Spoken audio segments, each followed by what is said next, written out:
just got out of the closet.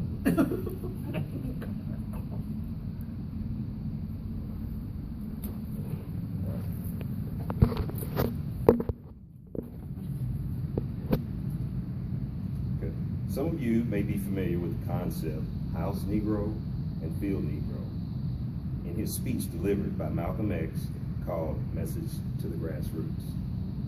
Malcolm describes the house Negro as the slave that lives in the slave master's house, eats his leftover food, wears his old clothes, and feels what the master feels as if he or she is part of the master.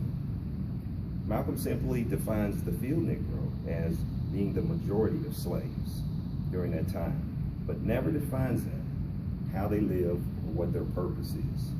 He only states that they wish ill will towards a slave master at any cost, through sickness, through injury, or through any type of misfortune. Malcolm X may have had more success if a different approach had been considered. McGraw-Hill Dictionary of American Idioms and Phrasal Verbs lists an old English proverb which says, you can catch more flies with honey than vinegar. This seems to give relevancy to each approach and why one was successful and one was not. Martin Luther King's impact on our society still today is felt with positive recognition in many ways, while Malcolm X's impact appears to almost be non-existent. So today we will discuss strengths in Martin Luther King's approach in his I Have a Dream speech, and weaknesses in Malcolm X's approach in his Message to the Grassroots, which ultimately led to his failure. So let's move forward and take a closer look at the two approaches. First, let's look at location, audience makeup, and method of delivery. Malcolm X's speech was delivered at King Solomon Baptist Church in Detroit, Michigan, in front of a small all-black audience. He attempted to break down the difference between the house and field Negro in order to help promote his idea of an all-black nation standing together and separate from what he referred to as the oppressing white man. This is more of a vinegar approach.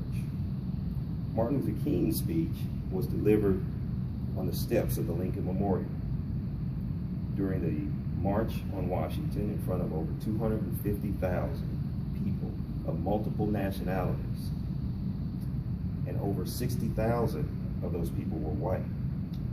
He promoted nonviolence, equality, and harmony amongst not only blacks and whites, but all nationalities.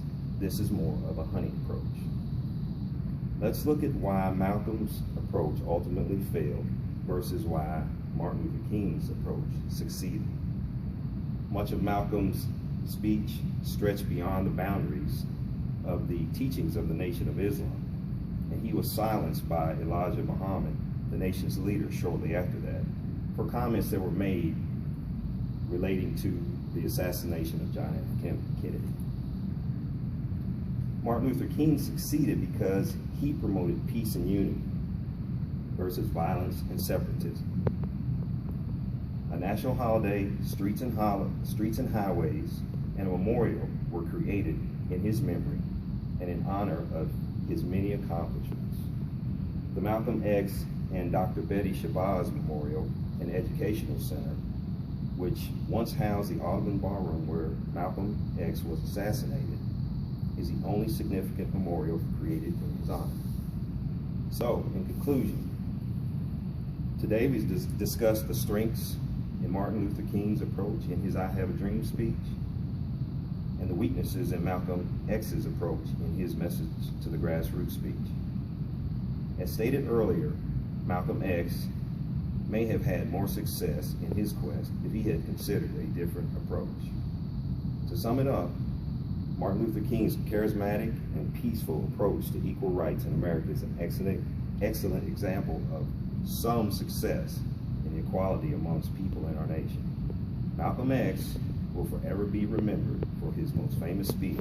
However, its impact, for the most part, has faded.